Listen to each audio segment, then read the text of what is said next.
You need to watch this if you struggle with fear or love a good scare. The jester will prepare a place for you. Imagine a room cloaked in darkness. Your heart races, senses on high alert. Welcome to the Jester Game, brought to you by the twisted minds behind Storybook coins. This Jester Game will leave you mad. Here's how it works. A host, dressed as a jester, sets up a room filled with your worst nightmares. It could be anything, from creepy dolls to spine-chilling whispers. Your challenge?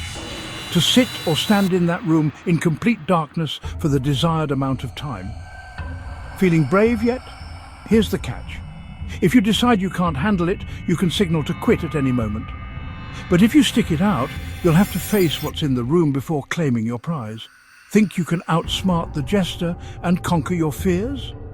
This game isn't just about endurance, it's about confronting what lurks in the shadows of your mind.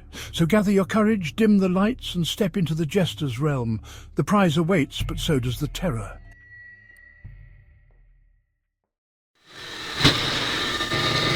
That's really sweet. And all of this.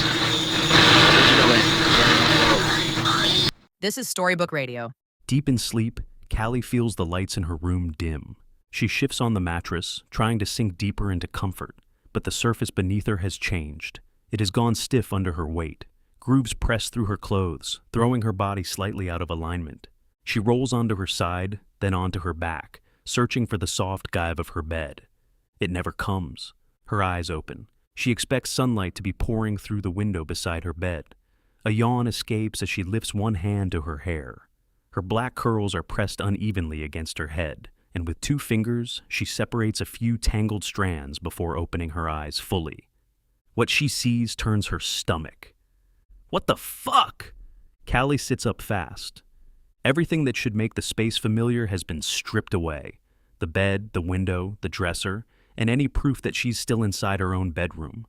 Red rubber walls surround her on all sides, curving upward into a blue ceiling, too bright to belong anywhere real. The floor is blue as well, ribbed and swollen with air, giving slightly beneath her palms whenever she moves.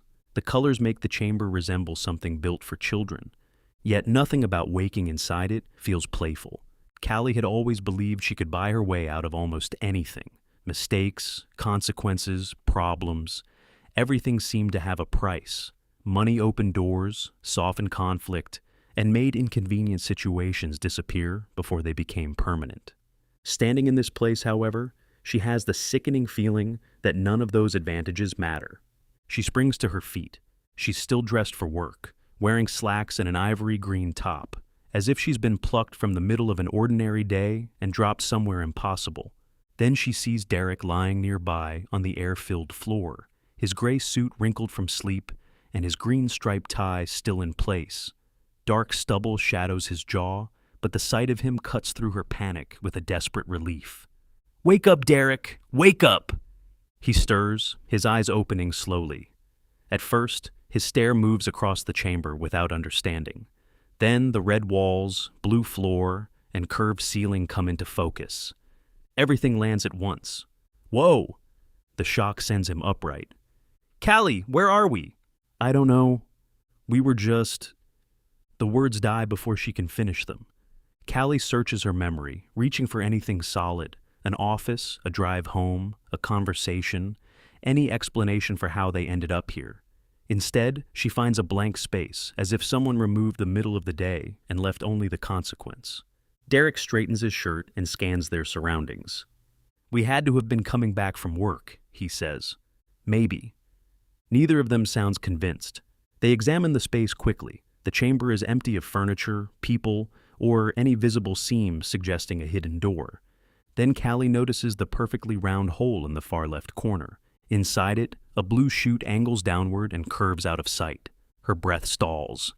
It's only a slide, bright and childish, built like something from a birthday party. But the sight reaches into a part of her life she's spent years trying to keep buried. She remembers being small enough to believe slides were magic. One climb up, one push forward, and the world changed beneath her. For a little while, she could forget the apartment, the yelling, the dishes stacked in the sink, and the mother who needed her to grow up before she'd finished being a child. Then that part of her life was taken too. Her mother stopped taking her to parks, stopped letting her play too long, stopped letting anything be easy. "You're not a baby," she used to say. "You need to help me." Callie blinks and the memory vanishes. The chute remains. Derrick crouches beside the opening. "Hello?" His voice travels down the tunnel and disappears. Nothing answers. He leans closer. "Anybody down there?" The echo comes back thin and distant. "Anybody? Down there?" Then silence. Callie's stomach tightens. The passage is large enough for an adult to fit through, but not comfortably. Its surface catches the light in narrow grooves, and a faint current of cool air drifts up from somewhere below. "I can't see the bottom," she says. Derrick checks the chamber again. It offers nothing else, not even a seam, latch, doorway, or second way out. "We can't stay here." Callie already knows that. The space seems built to guide them toward the same conclusion, dressing its trap in bright colors and soft walls, while leaving the chute as the only way forward. Derrick sits at the edge and lowers his legs inside. "Wait," Callie says. He grips the sides of the opening. "We're not learning anything standing here." Before she can answer, he pushes off. His body vanishes into the blue tunnel. "Derrick!" The rush of his descent fades quickly around the curve. Callie stands alone, staring after him. The chute waits in front of her, childish and impossible. A thing once meant for joy now turned into a command. She exhales, lowers herself into the opening, and lets go. The descent is faster than she expects, but not violent. The blue surface guides her forward, curving gently enough to feel controlled. Air moves around her in a cool rush, and for one strange second, it almost feels as if she's being carried instead of dropped. Light shifts above her as the first chamber disappears. Another opening appears ahead, wider and brighter than the tunnel around her. Callie braces herself for a short landing, expecting a ride that still follows the rules of a slide. The passage opens. She comes out into a larger space and lands on her feet, stumbling forward before Derrick grabs her by the arm. "Easy," he says. Callie steadies herself and takes in the next level. It's bigger than the last. Rubber walls still surround them, but now furniture is scattered across the space. Soft chairs, a rounded table, and a low counter that resembles the break area at work.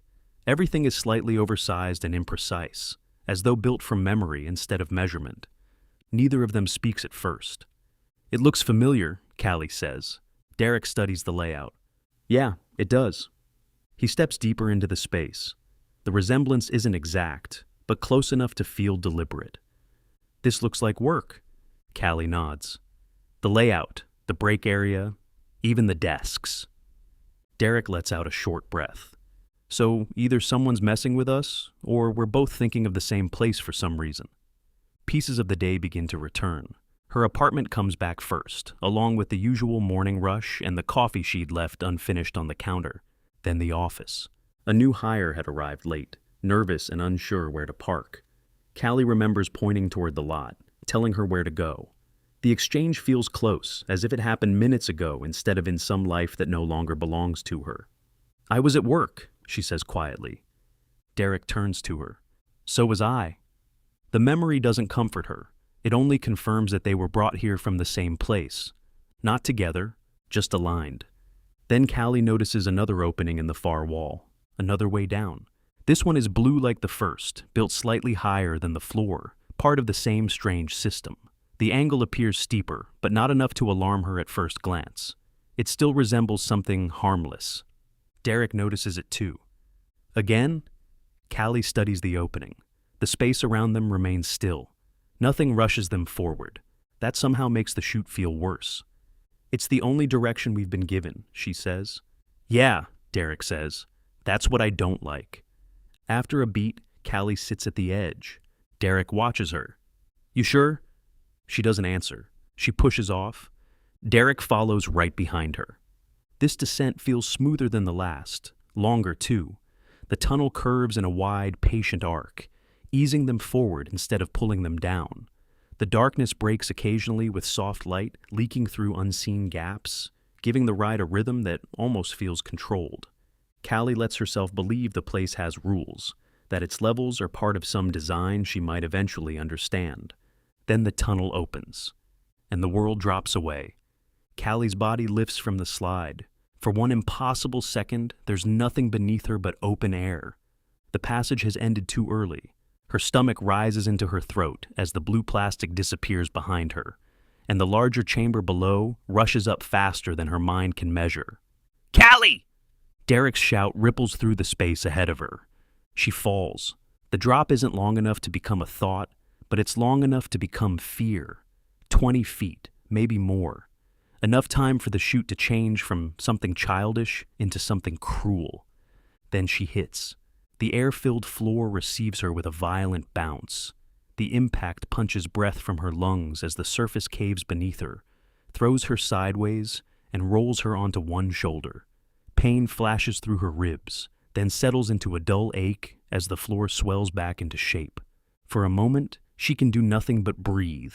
Derrick is several feet away, on his knees, one hand pressed to the floor, as if he isn't fully convinced it'll hold.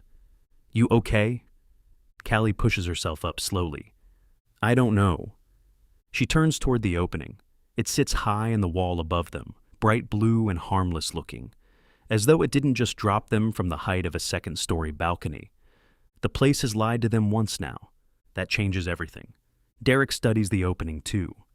That was not a slide. It was until it wasn't. Then she turns. The new chamber stretches wide around them, larger than the last two levels combined. Gray rubber walls rise around a long oval table, surrounded by swollen chairs shaped like office seating. At the far end, a soft screen bulges from the wall, where a projector should be. Even the ceiling has the rectangular pattern of fluorescent lights, though every panel is rounded and sealed with air. Callie's breath slows for a different reason now. She knows this place.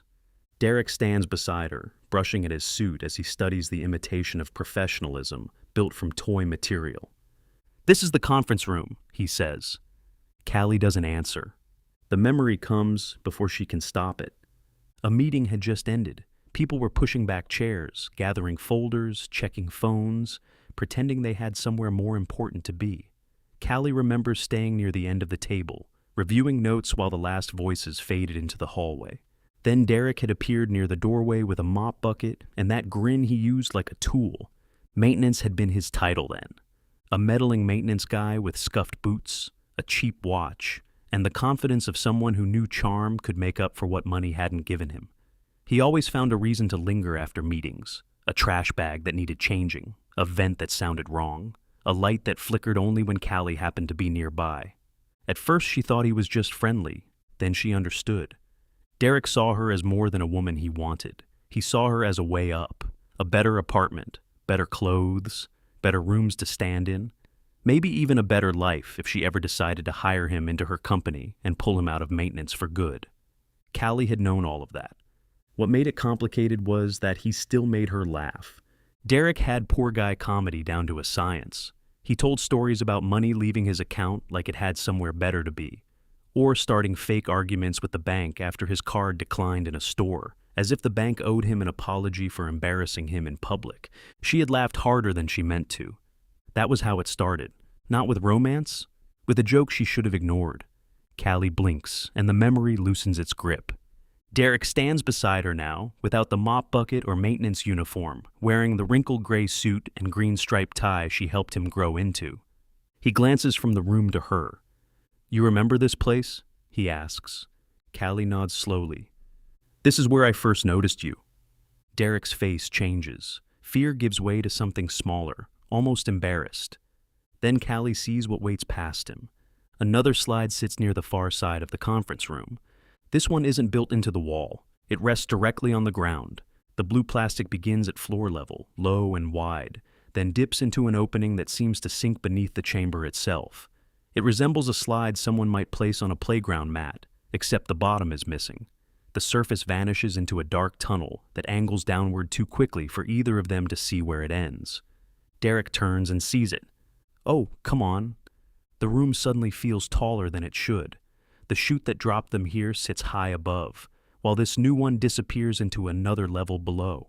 One chamber stacked over another, one descent leading to the next. A vertical system disguised as something playful. We're in a building, Derrick says. Callie follows the thought upward. A tall one. Whatever this place is, it has levels. Derrick turns back to the opening in the floor. How far do you think that one goes? Callie steps closer but stops before her shoes touch the plastic. Cool air drifts up from the tunnel. The opening is quiet but not empty. It feels like something below is waiting with its mouth open. I don't know. We already fell from the last one. I know. That was 20 feet, Callie. Maybe more. I know. So what happens if this one drops us 40? The question has no good answer. Derrick rubs both hands over his face. Maybe we don't take it. Maybe we wait. For who? Somebody has to come eventually. Why? Because somebody built this. Callie turns toward the tunnel again. Building it doesn't mean they plan on helping us. Derrick opens his mouth, but nothing comes out. The chamber gives a soft groan. Both of them freeze. The sound comes from everywhere at once, a low stretch moving through the rubber walls.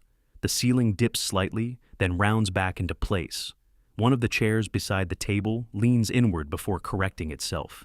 Derrick stares at it. You saw that? Callie nods. The level is holding its shape only because air keeps it alive. Everything depends on pressure. Everything depends on the structure staying full. Derrick's voice lowers. What happens if this thing deflates? Callie imagines the ceiling sagging first, the walls bending inward, the table folding into itself, the whole building losing height one level at a time while they stand trapped inside it, wrapped in plastic too heavy to lift. Then she imagines it faster, a rip somewhere above them, a violent rush of air, floor after floor collapsing around them in one massive suffocating fold. Derrick studies her face. What would that even look like? Callie swallows.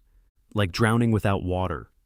Silence follows. Somewhere beyond the wall, air hisses faintly. It may be a pump. It may be a leak. Neither possibility comforts her. Derrick backs away from the wall. We can't stay here. We don't know where the chute goes.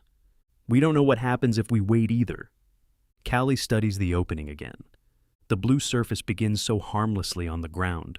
That is the trick of it. It doesn't look like a threat until the eye follows the slope down and realizes there's no visible end. How many levels do you think there are? Derrick asks. Callie thinks of the first chamber, the break area, and the conference room, work copied in pieces, with memories arranged as floors. I don't think this is just a building, she says. Derrick turns to her. What do you mean? I think it's taking us through something. Through what? She doesn't answer. The answer forming in her mind feels too personal to say aloud. Derrick nods toward the slide. We're taking it, aren't we? Callie studies the slope.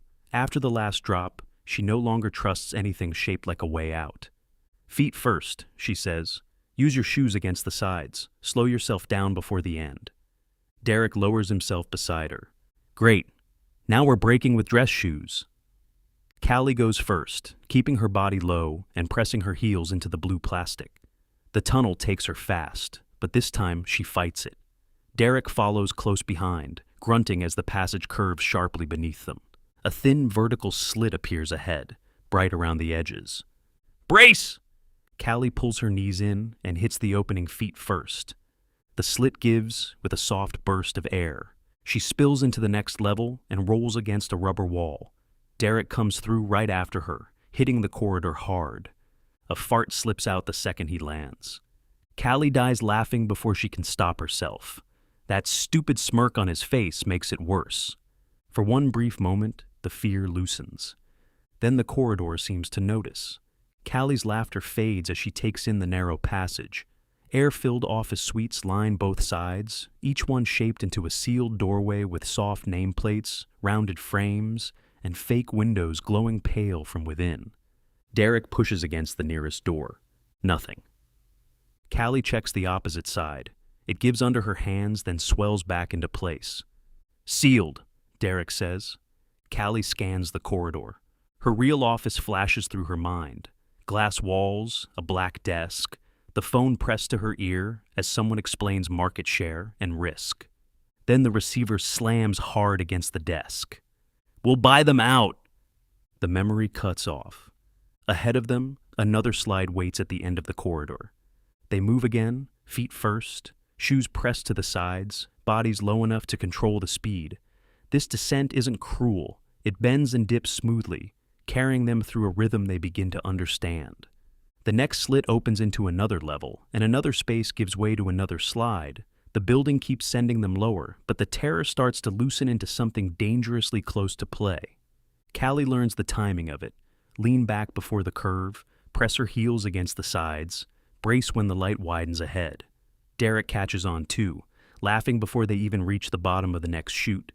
Callie laughs with him. No one's asking her for anything now. There are no clients waiting on calls, no employees needing decisions, and no competitors to crush before lunch. Her mother's voice isn't there to tell her to stop playing and help. Only the descent remains beneath her, carrying her through the rush of air with a strange, reckless kind of freedom. Then the final slide changes. The tunnel steepens without warning. Callie's smile drops as the blue walls narrow around her and the air rushes too fast again. Derrick's laughter cuts off behind her. "Slow down!" he shouts. "I'm trying." She digs her heels into the sides, but the chute has already made its decision. It carries them lower, faster, through one last bend that throws her shoulder against the wall before a pale square of light opens beneath them. This time, Callie braces before the slit appears. The opening gives. She shoots through and lands hard on a wide rubber floor, sliding several feet before stopping against a yellow line painted into the surface. Derrick comes after her, rolling once before smacking into a soft column. He groans. "I'm starting to hate fun again." Callie would have laughed if she'd had any breath left. Instead, she pushes herself up and scans the chamber. They're in a parking garage. At least, that's what it's trying to be. Thick columns rise from the floor to the sagging ceiling, each one striped with yellow bands. Rows of parking spaces stretch across the chamber, their lines painted bright and crooked into the rubber. A few swollen curbs sit at the ends of the spaces, soft enough to bend inward if stepped on. The ceiling is low in places, dipping where the air inside has weakened. The structure has lost more pressure. Callie feels it immediately. The floor doesn't push back the way it did before. It sags under each step, forcing her to fight for balance. The columns lean slightly. Even the walls bow inward, as though the whole place is slowly remembering it was never meant to stand this tall. Derrick notices too. "Oh, that's bad." Callie searches past the parking lines and columns. "We need an exit." "There has to be one," Derrick says. "Parking garages have exits." "This isn't a parking garage." "It wants us to think it is." That's when she sees the sign. At the far side of the chamber, a green exit sign hangs crooked from the ceiling. White arrows point across the garage, but not forward, behind them. Callie turns. On the wall at the opposite end, half hidden between two sagging columns, another sign points toward a narrow opening. Stairs. Derrick sees it too. "You've got to be kidding me." Callie starts toward it. Each step sinks deeper than the last. The floor gives too much now, pulling at her shoes like mud. Somewhere above them, air hisses in long, tired breaths. The sound travels through the garage, soft at first, then impossible to ignore. They reach the opening. Beyond it, a staircase rises upward, not down, up. Flights of soft blue steps curve into the building above them, uneven and slightly collapsed along the edges. The handrails sag away from the walls. The stairwell trembles faintly, as if every level above is pressing down on it. Derrick stops at the base. "We just spent all that time going down." Callie stares up the steps. "I know. And now the exit is back up?" The building groans around them. A deep fold forms across the garage ceiling, then slowly pulls tight again as air pushes through the weakened structure. One of the columns beside them buckles inward with a rubbery sigh before swelling halfway back into shape. Callie grips the soft handrail. There may not be a down anymore. Derrick turns back across the garage. The chute they came from is already folding at the mouth, its opening shrinking as the wall around it sags. Waiting is no longer an option. The place is deflating, not all at once, but slowly enough for them to understand what'll happen if they don't move. Callie takes the first step up. It caves beneath her foot, then lifts halfway when she shifts her weight. Derrick moves in behind her. This is going to be awful. Callie looks up into the trembling stairwell. The joy from the slides feels impossibly far away. Then the garage behind them releases a long hiss. Callie starts climbing. The stairs fight her from the first step. Each one caves beneath her foot, then rises late, as if the building needs a second to remember its shape. The handrail bends in her grip. Behind her, Derrick climbs close enough that she can hear his breathing, but not close enough to knock her forward if the steps give way. They keep their eyes mostly ahead. Looking back feels dangerous. Whenever Callie glances down, the stairwell seems to tilt with her attention. The soft blue steps wobble under them, and the walls lean inward as though the building can feel their doubt. After the third time, she stops turning around. "Don't look back too much," she says. "I figured that out when the stairs tried to throw me into last week." Callie would laugh if she had the strength. They climb until time loses shape, flight after flight, landing after landing. The air grows warmer, thinner, and heavy with the rubber smell of weakening pressure. Somewhere below, the garage exhales in long, tired hisses. Somewhere above, the stairwell trembles like it's holding more weight than it can bear. Derrick's voice comes from behind her, strained but steady. "How many floors?" Callie keeps climbing. "Don't count." That's a terrible answer. It's the only one helping. The steps sag harder the higher they go. Some fold almost flat before filling again. Others buckle sideways, forcing Callie to crawl over them on her hands and knees. By the time the staircase narrows near the top, her legs burn, her palms ache, and Derrick has stopped trying to make jokes. Then the climb ends. Callie pulls herself onto a small landing and nearly collapses. Derrick climbs up beside her, breathing hard. Above them, a faint green exit arrow points toward a round hatch sealed into the ceiling. Its thick rubber rim bulges around the edges, and the weak glow makes it look less like a way out than another part of the trap. Derrick stares at it. "That better be outside." Callie reaches up and presses both hands against the hatch. It gives slightly, then sticks.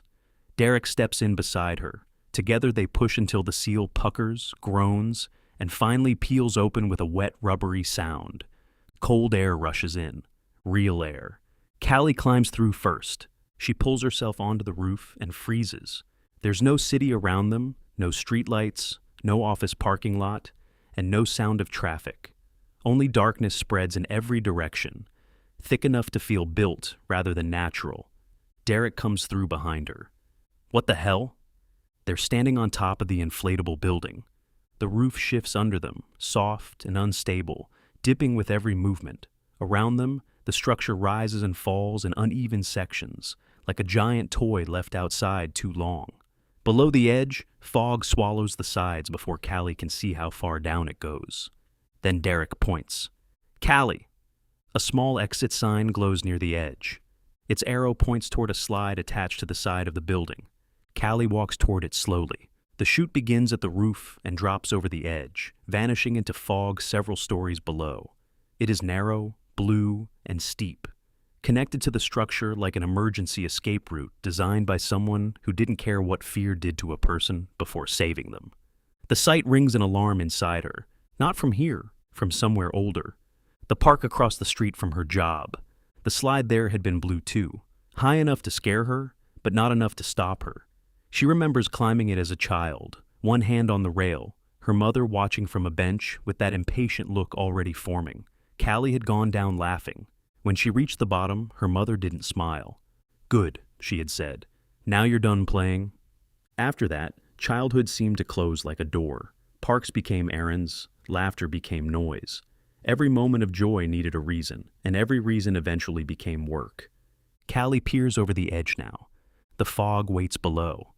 Derrick stands beside her, quiet for once. "That's the exit?" The building sags beneath them. The hatch behind them begins to fold inward. Callie studies the dying roof, then the chute dropping into the dark. The choice is simple. That doesn't make it easy. Derrick touches her arm. "Callie?" She keeps staring at the descent. All the way down, the building has dressed fear as play. Now, escape asks her to trust the one thing taken from her first. Derrick steps closer to the edge. For once, he doesn't wait for Callie to decide.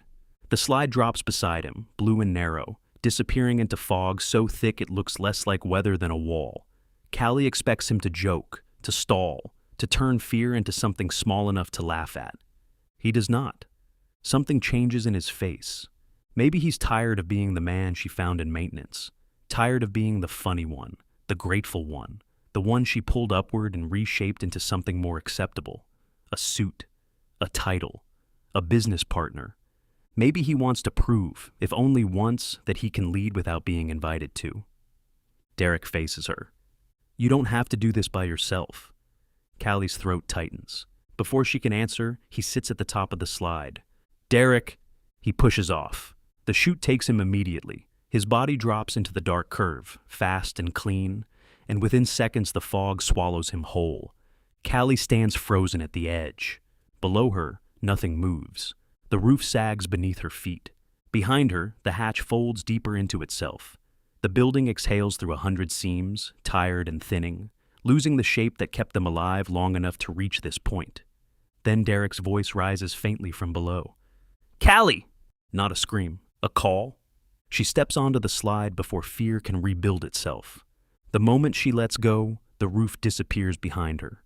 The chute drops along the outside of the building, steeper than anything before it. Cold fog lashes her face.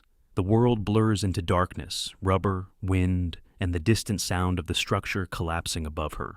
She presses her heels into the sides, but this descent doesn't want to be controlled. So Callie stops fighting it. She leans back and lets the slide take her. This time, she doesn't need to master the fall. She only needs to reach the bottom. The fog breaks. Callie shoots out and hits the ground hard enough to roll, but not hard enough to break. Hands grab her before she can tumble farther. Derrick. He pulls her upright, breathing hard, eyes wide with relief. You came down like you were trying to sue the slide, he says. Callie almost cries.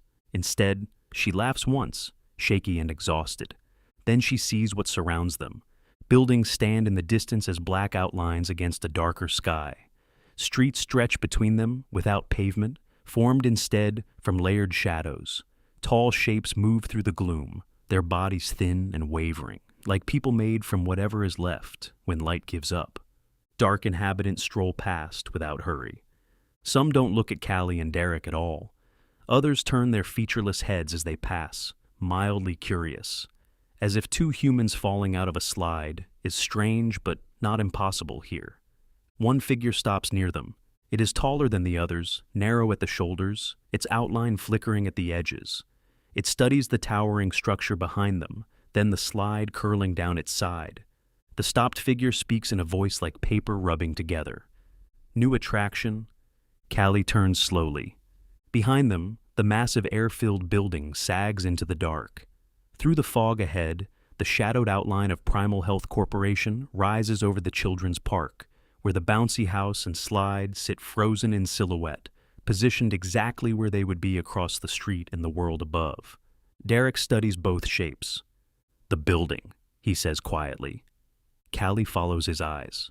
The shadow of the office tower stretches across the street, reaching farther than it should. From the other side, the park's shadow reaches back.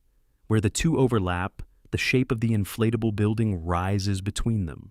Work and childhood. Pressure and play. Callie goes still as the thought finishes itself. The shadows had touched at the precise moment they crossed. Above them, the structure gives one final groan. Then Callie and Derrick step into the dark together, searching for an exit back into the world of light. In a world where stories are the essence of life, what if you could be part of creating the next great tale? Introducing Storybook, a community where your imagination comes to life. A place where writers, readers, and dreamers unite to create something extraordinary. With Storybook, your ideas, your stories, and your characters are more than just thoughts. They become part of a larger narrative. Less than 1 billion Storybook tokens are powered by the Solana blockchain. By holding Club's tokens, you gain the power to pitch ideas, give input, and even become a character in the stories you help create. Submit your stories, collaborate with other talented writers, and see your work come to life. Storybook isn't just about storytelling. It's about making your mark in a community that values creativity and innovation. From anthologies to graphic novels, from films to community-driven magazines, Storybook is where your ideas take flight and where your voice is heard. Become part of a movement where your creativity shapes the future of storytelling. Welcome to Storybook, a community where stories come to life.